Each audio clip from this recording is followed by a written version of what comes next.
कांदा पोहे तर आपण नेहमीच बनवत असतो, पण तेही एकाच प्रकारे आज आपण एकदम वेगळ्या पद्धतीने एकदम टेस्टी असे कांदा पोहे बनवणार आहोत। तर त्यासाठी मी इथे 2 वाटी पोहे घेतलेले आहे। पोहे निवडून आणि चाळून घेतले। त्यानंतर पोह्यामध्ये पाणी घालून हलक्या हाताने फक्त मिक्स करून घ्यायचं आणि जे काळं पाणी आहे ते काढून टाकायचं आणि परत एकदा पाणी घालून आपण चाळणीमध्ये काढून घेतलेले आहे। आणि आता हे निथळेपर्यंत आपण मसाला बनवून घेऊया। तर 3 ते 4 हिरव्या मिरच्या, कढीपत्त्याची पानं, पाव चमचा जिरा आणि कोथिंबीर घालून हा मसाला थोडा जाडसर वाटून घ्यायचा। जर तुम्हाला पोह्यांमध्ये लसूण आवडत असेल तर 2-3 पाकळ्या घातल्या तरी चालेल।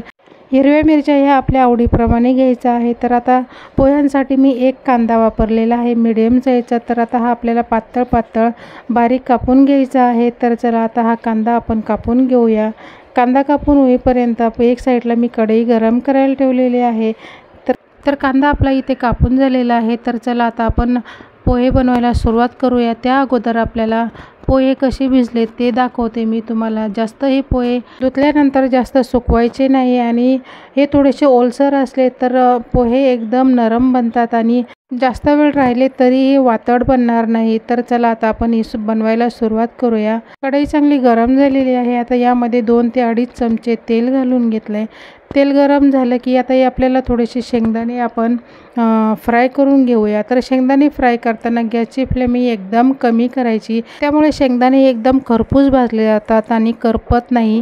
शेंगदाणे चांगले फ्राय झाल्यानंतर काढून घेतले आणि उरलेल्या तेलामध्ये पाव चमचा राई घातली। राई चांगली तडतडल्यानंतर यामध्ये कढीपत्त्याची पानं घातली आणि त्यानंतर आपल्याला कांदा घालून आता चांगला हा परतून घ्यायचा आहे।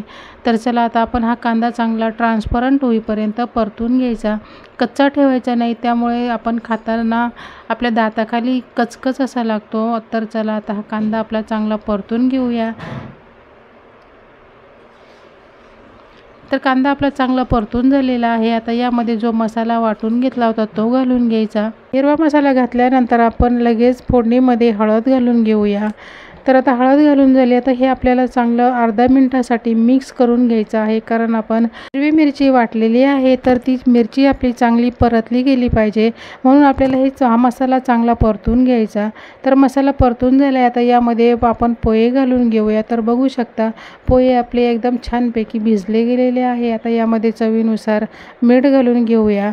मीठ घालून झाल्यावर साखर घालून घ्यायची। साखर आपल्या आवडीप्रमाणे घालायची आणि मी अर्धा चमचा लिंबाचा रस घालून घेतलाय आणि तळून घेतलेले शेंगदाणे घालायचे। सगळ्या वस्तू घालून झाल्यावर आता हे चांगलं एकजीव होईपर्यंत आपण मिक्स करून घेऊया। तर एकदम टेस्टी असे हे पोहे बनतात, नक्की एकदा करून बघा।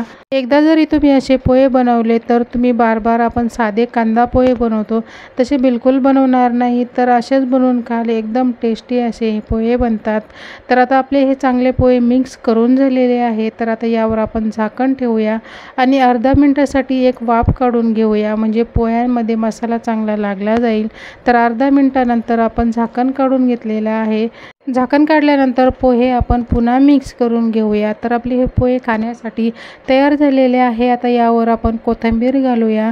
कोथिंबीर घातल्यानंतर परत मिक्स करून घ्यायचं आणि डिशमध्ये सर्व करायचं। एकदम हेल्दी टेस्टी असे हे पोहे आपले तयार आहे।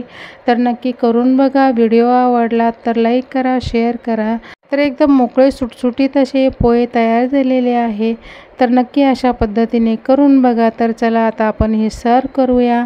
तर पोहे एका प्लेटमध्ये काढून घेतलेले आहे। आता यावर आपण बारीक शेव घालूया। तर मी इथे नायलॉन शेव घेतलेले आहेत। तर एकदम हेल्दी आणि टेस्टी असे पोहे खाण्यासाठी तयार आहे।